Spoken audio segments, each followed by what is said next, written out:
ہم اور آپ یہ جانتے ہیں کہ جیسے ہی ماہ محرم شروع ہوتا ہے، محرم کا مہینہ جیسے ہی آتا ہے، اس محرم کے مہینے میں ہمارے سماج، ہمارے معاشرے اور سوسائٹی کے اندر ماحول میں ہر طرف اہل بیت کا نام گونجنے لگتا ہے۔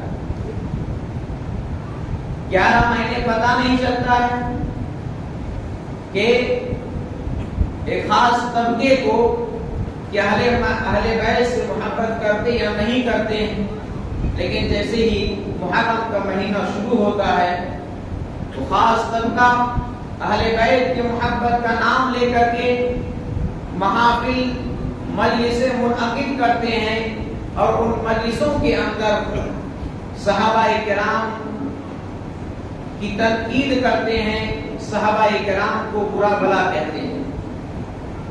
صحابہ کرام میں سے حضرت ابو بکر صدیق رضی اللہ عنہ پر کبھی تیر چلاتا ہے تو کبھی حضرت عمر فاروق رضی اللہ عنہ پر اعتراضات جتاتا ہے۔ اہل بیت کا محبت کا نام لے کر کبھی حضرت عثمان غنی رضی اللہ عنہ کے اندر کمیاں نکالتا ہے۔ اس کو خاص طبقہ کا ماننا ہے، انہیں یہ لگتا ہے کہ صحابہ اور اہل بیت کے درمیان بڑی دشمنی تھی۔ اگر اہل بیت کو ماننا ہے تو صحابہ کو نہیں مان سکتے ہیں، صحابہ کو ماننا ہے تو اہل بیت کو نہیں مان سکتے ہیں۔ یہ ایک اہم سوال ہے کہ صحیح بات ہے کیا صحابہ اور اہل بیت کے درمیان دشمنی ہے جیسا کہ دکھایا اور بتایا جاتا ہے؟ قرآن حدیث کیا کہتی ہے؟ اہل سنت والجماعت، اہل حدیث کا اسٹینڈ کیا ہے؟ سلف صالحین کا موقف کیا ہے؟ کیا ایسے ہی بات ہے اور یہ صحیح ہے کہ اگر صحابہ کو مانیں گے تو اہل بیت کو نہیں مان سکتے، یا اہل بیت کو مانیں گے تو صحابہ کرام کا احترام باقی نہیں رہ سکتا؟ آج کے خطبہ جمعہ میں میرا ٹاپک ہی یہی ہے کہ عظمت صحابہ، صحابہ کی عظمت۔ سب سے پہلے یہ جانتے ہیں کہ صحابہ کسے کہتے ہیں، کیونکہ صحابہ کا اگر مطلب ہی نہیں پتا تو پھر پورا مضمون ہمیں بیان کر کے بیکار ہو جائے گا۔ صحابہ صحابی کی جمع ہے۔ اب پھر آپ کہیں گے کہ صحابی کسے کہتے ہیں؟ آئیے دیکھتے ہیں صحابی کسے کہتے ہیں۔ صحابی کی تعریف بخاری کی عربی شرح فتح الباری لکھنے والے علامہ حجر اسقلانی رحمۃ اللہ علیہ بڑی ہی جامع تعریف کی ہے کہ صحابی کسے کہتے ہیں۔ فرماتے ہیں کہ من لقی النبی صلی اللہ علیہ وسلم مؤمن بہ ومات علی الاسلام، صحابی اس خوش نصیب انسان کو کہتے ہیں جس نے ایمان کی حالت میں نبی اکرم صلی اللہ علیہ وسلم سے ملاقات کی اور ایمان پر ان کا خاتمہ بھی ہوا، چاہے آپ کی ملاقات ایک دن کے لیے ہو، ایک گھنٹے کے لیے ہو، یا ایک منٹ کے لیے ہی کیوں نہ ہو، آپ سے ایمان کی حالت میں ملاقات ہوئی ہو اور خاتمہ بھی، انتقال بھی ایمان پر ہوا ہو تو وہ صحابی۔ دیکھیے تاریخ کے اندر بڑی گہرائی، علامہ حجر اسقلانی رحمۃ اللہ علیہ نے یہ نہیں کہا ہے کہ ایمان کی حالت میں نبی صلی اللہ علیہ وسلم کو دیکھا، جبکہ صحابہ کرام اس سے کچھ ایسے تھے جو نابینا تھے، دیکھنا نہیں ملاقات کی ہو۔ اب اگر وہ خواتین ہیں، عورتیں ہیں تو صحابیاں ہیں، آدمی ہیں تو صحابی ہیں۔ یہ صحابی کی تعریف ذہن میں بیٹھا لیجئے، ایمان کی حالت میں نبی صلی اللہ علیہ وسلم سے ملا ہو، ملاقات کی ہو اور ایمان پر انتقال ہوا، ایسا نہیں کہ بعد میں مرتد ہو گیا ہو تو وہ صحابی نہیں کہلاتے۔ صحابہ کا مقام کیا ہے؟ صحابہ پر لوگ آج انگلی کرتے ہیں، اعتراضات جتاتے ہیں، تنقید کرتے ہیں، صحابہ کا مقام کیا ہے؟ صحابہ کا مقام اگر سیدھے سادے لفظوں میں کہا جائے تو یہ ہے کہ ان سے بہتر کوئی مسلمان اس روئے زمین کے اندر اب تک پیدا نہیں ہوا ہے اور نہ پیدا ہو سکتا ہے۔ یہ سلیکٹڈ کیے ہوئے لوگ تھے، یہ چنے ہوئے لوگ تھے. اللہ تبارک و تعالیٰ نے اپنے نبی صلی اللہ علیہ وسلم کی مدد کے لیے چن رکھا تھا. صحابہ کرام وہ ہیں جنہوں نے قرآن کو اترتے دیکھا. ہم اور آپ قرآن پڑھتے ہیں، ہمارا قرآن پڑھتے ہیں. صحابہ کرام تو قرآن پڑھتے تھے، قرآن کو اترتے ہوئے دیکھا تھا. صحابہ کرام تو وہ تھے کہ قرآن کی کون سی آیت کہاں کس موقع پر کس سبب نزول کیا ہے، کون سے واقعہ اس کے آگے پیچھے ہے، صحابہ کرام یہ بھی جانتے تھے. اسی لیے لوگ قرآن کے ذریعے جو گمراہ ہوتے ہیں اس کی وجہ یہ ہے کہ فہم صحابہ کو نہ لے کر کے اپنے فہم کو داخل کرتے ہیں. چاہے قرآن کا معاملہ ہو، چاہے حدیث کا معاملہ ہو، صحابہ کرام نے قرآن اترتے دیکھا ہے، صحابہ کرام نے قرآن کی تفسیر کرتے ہوئے دیکھا ہے. حدیث کہاں کس موقع پر اللہ کے نبی صلی اللہ علیہ وسلم نے کون سی بات کہی ہے، کب کہی ہے، یہ صحابہ کرام نے دیکھا ہے.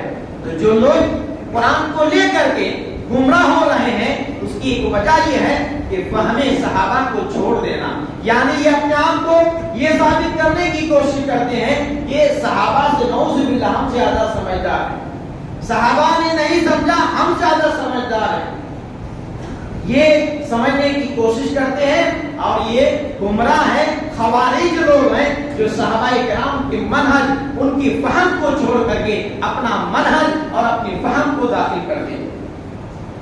تو صحابہ وہ ہیں جنہوں نے قرآن کو اترتے دیکھا ہے، نازل ہوتے دیکھا ہے. کیوں نازل ہوئی آیت کریمہ، کس موقع پر نازل ہوئی ہے، یہ صحابہ کرام جانتے تھے. صحابہ کرام نے بہت بڑا کام کیا ہے، صحابہ کرام نے بہت بڑا کام کیا ہے. اللہ تبارک و تعالیٰ نے اپنے نبی کو نبی بنایا اور نبی اکرم صلی اللہ علیہ وسلم نے دین، شریعت، اسلام صحابہ کو دیا. کس کو دیا؟ دین، شریعت، اسلام صحابہ کے حوالے کیا اور صحابہ کرام رضی اللہ عنہم اجمعین نے امت کے حوالے کیا. یعنی امت اور نبی صلی اللہ علیہ وسلم کے درمیان یہ میڈیم ہے صحابہ کرام. امت اور نبی اکرم صلی اللہ علیہ وسلم کے بیچ میں ذریعہ ہے صحابہ کرام. ان کے واسطے اسلام ہم تک پہنچا ہے، شریعت ہم تک پہنچی ہے. اب میرے بھائیو ذرا غور کیجئے کہ ان صحابہ کرام کی جماعت پر اگر کوئی ان کی کریکٹر پر، اگر کوئی ان کے کردار پر اگر شک پھیلائے، شکوک و شبہات ڈالے تو آپ غور کر سکتے ہیں کہ صحابہ کرام پر شکوک اور شبہات پیدا کرنا گویا کہ دین کے اندر شکوک اور شبہات پیدا کرنا ہے. اب اگر کوئی یہ کہے کہ نعوذ باللہ صحابہ کرام اچھے نہیں تھے، برے لوگ تھے، صحابہ کرام کی نیت اچھی نہیں تھی، نیت کے اندر کھوٹ تھی، انہیں عہدے کا لالچ تھا، تو آپ سمجھ سکتے ہیں یہ صحابہ کرام پر شک نہیں کر رہے ہیں، یہ صحابہ کرام پر انگلی نہیں اٹھا رہے ہیں، بلکہ دین پر انگلی اٹھایا جا رہا ہے، بلکہ شریعت پر انگلی اٹھایا جا رہا ہے اور پوری شریعت کو شکوک و شبہات میں ڈالنے کی کوشش کی جا رہی ہے. یہ ایک بہت بڑی سازش ہے. صحابہ کرام کون ہیں، ان کا مقام و مرتبہ کیا ہے؟ جانتے ہیں کہ آج دنیا کے اندر اسکول مدرسے میں امتحان ہوتا ہے، بچے کی صلاحیت اور قابلیت کے حساب سے نمبر دیے جاتے ہیں. اللہ تبارک و تعالیٰ نے صحابہ کرام پر امتحان لیا اور صحابہ کرام کو 100 میں سے 100 نمبر دیا. اللہ تعالیٰ نے فرمایا اولئک الذین امتحن اللہ قلوبہم للتقوی، یہ وہ لوگ ہیں جن کے دلوں کو تقوی کے لیے اللہ تعالیٰ نے جانچا ہے، پرکھا ہے، امتحان لیا ہے. اللہ نے امتحان لیا ہے، اللہ نے امتحان لیا ہے. سمجھ سکتے ہیں اللہ تعالیٰ نے کیسے کیسے امتحان لیا ہے. ہم اور آپ کو امتحان دینا تو دور کی بات تصور ہی نہیں کر سکتے. اللہ رب العالمین نے امتحان لیا گھر کو چھوڑا، اللہ نے امتحان لیا ملک کو چھوڑا، اللہ نے امتحان لیا بیوی بچے کو چھوڑا، اللہ نے امتحان لیا زندگی بھر کی کاری کمائی پونجی کو اللہ کے راہ میں لٹا دیا. اللہ نے امتحان لیا بھوک کو برداشت کیا، پیٹ میں پتھر باندھے. اللہ نے امتحان لیا تو دین کے لیے، نبی کی شریعت کے لیے، دین کی حفاظت کے لیے اپنی جان کو قربان کر دیا. اللہ نے ان کے بارے میں فرمایا کہ میں نے ان کا امتحان لیا. اب سوال یہ پیدا ہوتا ہے کہ اللہ نے امتحان لیا، امتحان میں کامیاب ہوئے یا ناکامیاب ہوئے، پاس ہوئے یا فیل ہوئے؟ اللہ نے خود ہی جواب دیا ہے. اور عجیب بات یہ ہے کہ اللہ تبارک و تعالیٰ نے جس آیت کریمہ کے اندر اس کا جواب دیا ہے کہ صحابہ کرام کو اس کا امتحان کا نتیجہ کیا ملا، رزلٹ کیا ملا، پاس ہوئے یا نہیں، وہ آیت نمبر سورہ توبہ کی آیت نمبر 100 میں بیان کیا ہے۔ اللہ تبارک و تعالیٰ نے فرمایا والسابقون الاولون من المہاجرین والانصار والذین اتبعوهم بإحسان، وہ لوگ جو پہلے ایمان لے کر آئے چاہے انصار ہو یا مہاجر ہو، والذین اتبعوهم بإحسان، اور جو ان کے بعد ایمان لے کر آئے، جو پہلے ایمان لے کر آئے ہیں مہاجرین میں سے ہو انصار میں سے ہو، والذین اتبعوهم بإحسان، اور ان کے جو خلوص کے ساتھ پیروکار ہیں یعنی جو بعد میں ایمان لے کر آئے ہیں۔ اللہ نے کیا فرمایا؟ رضی اللہ عنہم ورضوا عنہ۔ آج لوگ صحابہ کرام پر اعتراض کرتے ہیں، امیر معاویہ پر اعتراض کرتے ہیں، کیوں؟ اس لیے کہ امیر معاویہ کے بارے میں کہتے ہیں کہ بعد میں ایمان لے کر آئے، فتح مکہ کے بعد ایمان لے کر آئے۔ یہاں اللہ تعالیٰ نے تو کون پہلے کون بعد ایمان لے کر آیا اس فرق کو اللہ نے مٹا دیا ہے۔ اللہ ہاں یہ الگ بات ہے، جو پہلے ایمان لے کر آئے ہیں ان کا مرتبہ زیادہ ہے، ان کی فضیلت زیادہ ہے، ان کا مقام بہت ہی اعلیٰ ہے، لیکن جو بعد میں ایمان لے کر آئے ہیں اللہ نے کہا رضی اللہ عنہم ورضوا عنہ، سارے صحابہ کرام سے اللہ راضی ہو گئے اور یہ صحابہ کرام بھی اللہ سے راضی ہو گئے۔ اس فرق کو تو اللہ نے ختم کر دیا، کون بعد میں ایمان لے کر آیا کون پہلے ایمان لے کر آیا۔ یہ الگ بات ہے کہ جو پہلے ایمان لے کر آئے ان کا مقام مرتبہ زیادہ ہے، فضیلت زیادہ ہے، لیکن یہ فرق جو کر رہے ہیں کہ بعد میں لے کر آئے ہیں اس لیے ان پر اعتراض کیا جائے، یہ اعتراض کی گنجائش ہے، اس فرق کو اللہ نے ختم کر دیا۔ اللہ تبارک و تعالیٰ نے اس فرق کو مٹا دیا ہے، رضی اللہ عنہم ورضوا عنہ۔ یہاں ایک بات سمجھنے کی ہے کہ اللہ تبارک و تعالیٰ ان سب سے راضی ہو گیا۔ یہ بات تو سمجھ میں آ رہی کہ اللہ ان کی محنتوں کو اللہ نے قبول کر لیا، ان کی کوششوں کو قبول کر لیا، ان کی لغزشوں کو معاف کر دیا، لیکن صحابہ کرام اللہ سے راضی ہو گئے، اس کا کیا مطلب؟ یہ غور کرنے کی بات۔ صحابہ کرام کو اتنا بڑا جو تمغہ ملا ہے، میڈل ملا ہے اتنا بڑا، رضی اللہ عنہم ورضوا عنہ، ایسے ہی نہیں مل گیا ہے، وہ لوگ اللہ سے راضی ہو گئے۔ اس کا مطلب یہ ہے کہ جب انہوں نے اسلام کو قبول کیا، جب ایمان کو اپنایا، تو ایمان لانے کے بعد، اسلام کو قبول کرنے کے بعد، اب اس راستے پر آنے کے بعد، اس راستے میں چلتے ہوئے جو بھی مشکلات آئے، جو بھی پریشانیاں آئے، انہوں نے اس کو بخوشی قبول کیا، دل میں تنگی محسوس نہیں کی، من چاہا نہیں کیا ہے کہ ابھی ہم گھر میں ہیں، ابھی اللہ کے نبی بلا رہے ہیں، بعد میں چلے جائیں گے، نہیں، ایسا صحابہ اکرام نے نہیں کیا ہے۔ جو بھی دین کے لیے، شریعت کے لیے تکلیفیں آئیں، مصیبتیں آئیں، بخوشی قبول کیا ہے۔ حضرت علی رضی اللہ عنہ کو کون نہیں جانتے ہیں؟ علی رضی اللہ عنہ کوفہ کی مسجد میں امام بنے ہیں، امامت کر رہے ہیں، دشمن آتا ہے عبد الرحمن ابن ملجم اور آ کر کے حملہ کر دیتا ہے، شہید کر دیتا ہے۔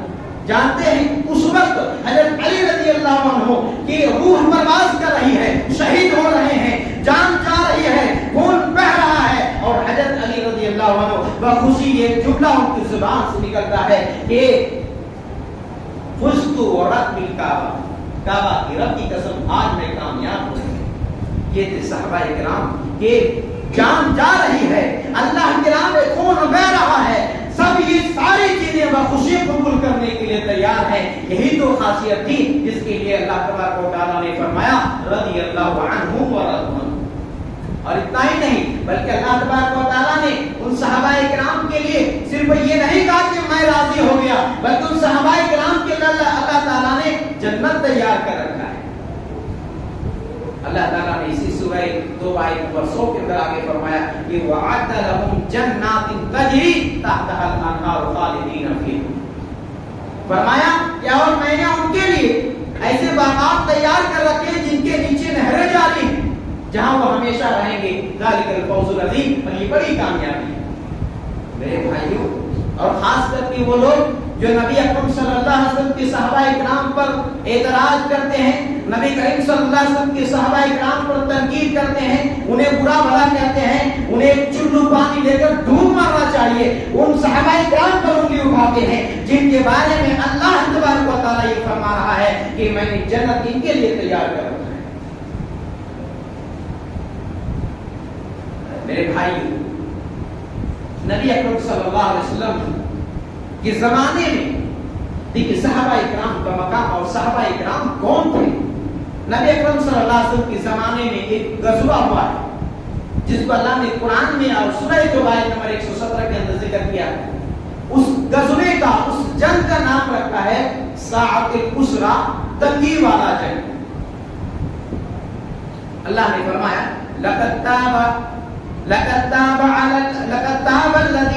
لقد تاب على النبي والمهاجرين والأنصار الذين اتبعوهم بإحسان والذين اتبعوه في ساعة العسرة۔ اللہ نے فرمایا کہ اللہ نے نبی اکرم صلی اللہ علیہ وسلم پر خصوصی توجہ فرمائی، انصار اور مہاجرین پر بھی خصوصی توجہ فرمائی۔ کب؟ فی ساعۃ العسرہ، تنگی کے زمانے میں، تنگی کے وقت۔ اس آیت کے تفسیر میں مفسرین لکھتے ہیں کہ تنگی سے مراد جنگ تبوک، اور جنگ تبوک کے اندر تنگی کا یہ عالم تھا کہ اس جنگ کے اندر مسلمانوں کو کھانے کی کوئی چیز نہیں ملتی تھی، پینے کے لیے پانی میسر نہیں تھا، شدید گرمی کا وقت تھا اور لوگ سوار زیادہ تھے، سواریاں کم تھی۔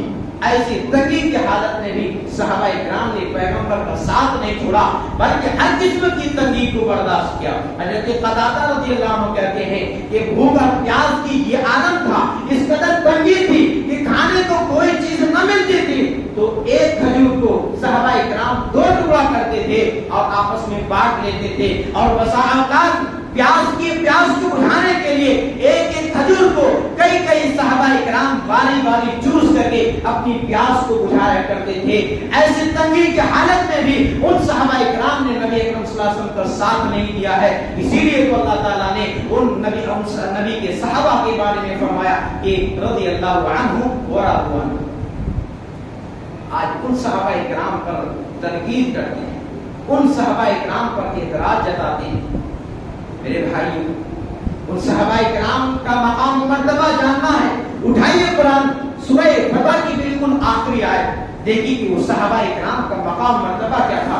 اللہ تبارک و تعالیٰ نے فرمایا محمد رسول اللہ، محمد صلی اللہ علیہ وسلم اللہ کے رسول ہیں، والذین معه اشداء علی الکفار رحماء بینہم، والذین معه، اور جو ان کے ساتھ ہیں، اشداء علی الکفار، دشمنوں پر، دین کے دشمنوں پر، کفار پر، وہ کیا ہے؟ بہت ہی ہارڈ ہے، سخت ہے، اور رحماء بینہم، اور آپس میں بہت ہی رحم دل ہے۔ اللہ تعالیٰ نے کیا کہا ہے کہ والذین معہ، یہاں اللہ تعالیٰ نے یہ نہیں کہا ہے والذین اصحاب، کہ وہ لوگ جو آپ کے ساتھی ہیں، صحابی ہیں، معہو کہا ہے کہ وہ لوگ جو آپ کے ساتھ ہیں۔ یہ معہو کا یہ لفظ، یعنی جو معہو کے اندر جو معنی گہرائی اور گہرائی ہے وہ اصحابہ کے اندر نہیں ہے۔ اس کے اندر یہ ہے کہ صحابہ اکرام کی حالت جیسے بھی تھی وہ نبی اکرم صلی اللہ علیہ وسلم کے ساتھ تھے، چاہے خوشحالی تھی تب بھی اللہ کے نبی صلی اللہ علیہ وسلم کے ساتھ تھے، جنگ کا موقع ہے تب بھی آپ کے ساتھ تھے، تنگی تھی تب بھی آپ صلی اللہ علیہ وسلم کے ساتھ تھے۔ ہر موقع پر اللہ کے نبی صلی اللہ علیہ وسلم کے آگے آپ کی بچاؤ کے لیے، دین کی بچاؤ کے لیے سینہ سپر ہو کر کھڑے ہو جائے۔ اور یہ دشمنوں پر بہت ہارڈ ہوتے تھے، آپس میں رحم تھے۔ آج ہمارا حال کیا ہے؟ ہم آپس میں اتنے ہارڈ ہو چکے ہیں، ہم آپس میں اتنا سخت ہو چکے ہیں کہ دشمنوں کو ضرورت نہیں ہے کہ ہم دشمنوں سے دشمنی کریں۔ آج یہ حالت یہ ہے کہ مسلمانوں کی دشمنی مسلمانوں کے ساتھ، یہ دشمنی خود شرما جائے۔ یہ کیا ہو گیا آج یہ پوزیشن ہے ہمارا، آج ہماری یہ حالت ہو گئی ہے۔ معمولی باتوں پر اتنی زیادہ دشمنی مول لیتے ہیں کہ فوراً گھر، خاندان، پورے قبیلہ، پورے قوم کو اٹھا کر کے کھڑا کر دیتے ہیں۔ یہاں اللہ تبارک و تعالیٰ نبی اکرم صلی اللہ علیہ وسلم کے صحابہ کرام کے بارے میں کہتے ہیں کہ یہ دشمنوں کے لیے سخت تھے اور آپس میں رحم دل تراہم رکعا سجدا یبتغون فضلا من اللہ ورضوانا. اور اے نبی جب آپ دیکھیں گے کہ یہ آپ ان کو رکوع کرتے ہوئے اور سجدہ کرتے ہوئے پائیں گے. یہ صحابہ کرام کا مقام ہے کہ رکوع کرتے ہوئے اور سجدہ کرتے ہوئے پائیں گے, یعنی اللہ کی عبادت کرتے ہوئے آپ پائیں گے. سیماہم فی وجوہہم من اثر السجود, اور ان کے چہرے پر سجدے کے نشان موجود ہوں گے, یعنی یہ پہچان لیے جائیں گے یہ نبی کے صحابہ ہیں, یہ نبی کے ساتھی ہیں, یہ نبی کے ساتھ رہنے والے صحابہ کرام ہیں. یہ دور سے پہچان لیے جائیں گے سجدے کے اثر سے ان کی پہچان. میرے بھائی, صحابہ کرام کا مقام مرتبہ جاننا ہے. آئیے آخر میں ایک دو حدیث آپ کے سامنے رکھ دیتے ہیں. صحیح بخاری مسلم کی حدیث ہے. حضرت ابو ہریرہ رضی اللہ عنہ اور دوسری حدیث میں حضرت ابو سعید خدری رضی اللہ عنہ بیان فرماتے ہیں اللہ کے نبی صلی اللہ علیہ وسلم نے فرمایا لا تسبوا اصحابی, اے لوگوں میرے صحابہ کو گالی نہ دینا, میرے صحابہ کو برا بھلا نہ کہو. فوالذی نفسی بیدہ, اس ذات کی قسم جس کے ہاتھ میں میری جان ہے, لو ان احدکم انفق مثل احد ذهبا ما بلغ احدهم مد احدهم ولا نصیفہ. اللہ کے نبی صلی اللہ علیہ وسلم فرماتے ہیں کہ اس ذات کی قسم جس کے ہاتھ میں میری جان ہے, اگر تم میں سے کوئی بھی شخص احد پہاڑ کے برابر بھی اللہ کے راہ میں سونا خرچ کر ڈالے, اور صحابہ کرام ایک مد گلہ یا آدھے مد گلہ اللہ کے راہ میں خرچ کر دے, پھر بھی اجر ثواب میں ان کے برابر نہیں پہنچ سکتے. اللہ اکبر. یہ تھے صحابہ کرام کا مقام کہ ان کی آدھے مد گلہ یا ایک مد گلہ اگر اللہ کے راہ میں خرچ کیا ہو اور تم احد پہاڑ کے برابر سونا خرچ کر ڈالو, پھر بھی تمہارا اجر ثواب وہاں تک نہیں پہنچ سکتا ہے. ایک اور حدیث صحیح بخاری کی ہے. اللہ کے نبی صلی اللہ علیہ وسلم نے فرمایا, آپ صلی اللہ علیہ وسلم سے سوال کیا گیا کہ کون سے لوگ بہتر ہیں, کون سے لوگ بہتر ہیں؟ اللہ کے نبی صلی اللہ علیہ وسلم نے فرمایا قرنی, میرے زمانے کے لوگ. اب ایک سوال ہے کہ نبی صلی اللہ علیہ وسلم کے زمانے میں کون لوگ تھے؟ اللہ کے نبی صلی اللہ علیہ وسلم کے زمانے میں ظاہر سی بات ہے آپ کے ساتھ آپ پر ایمان لانے والے آپ کے ساتھی کے صحابہ کرام تھے. پھر اس کے بعد آپ نے فرمایا ثم یلونہم, پھر جو ان کے بعد ہیں وہ بہتر ہیں, پھر ان کی جو بعد ہے وہ بہتر ہے. تو تین زمانہ اللہ کے نبی صلی اللہ علیہ وسلم نے بہتر بتایا ہے, خیر القرون بتایا ہے. تو ان تینوں میں سب سے پہلے کس جماعت کو یا کن لوگوں کو یا کس زمانے میں رہنے والے کو سب سے بہتر کہا ہے, وہ اللہ کے نبی صلی اللہ علیہ وسلم کے زمانے میں رہنے والے صحابہ کرام کو بہتر بتایا ہے, جن کے بارے میں اللہ کے نبی صلی اللہ علیہ وسلم یہ گواہی دے, یہ کہیں کہ یہ بہترین لوگ ہیں. آج تمہاری کیا اوقات ہے, تمہاری کیا مجال ہے کہ تم ان کے شان میں گستاخی کرو, تم انہیں برا بھلا کرو.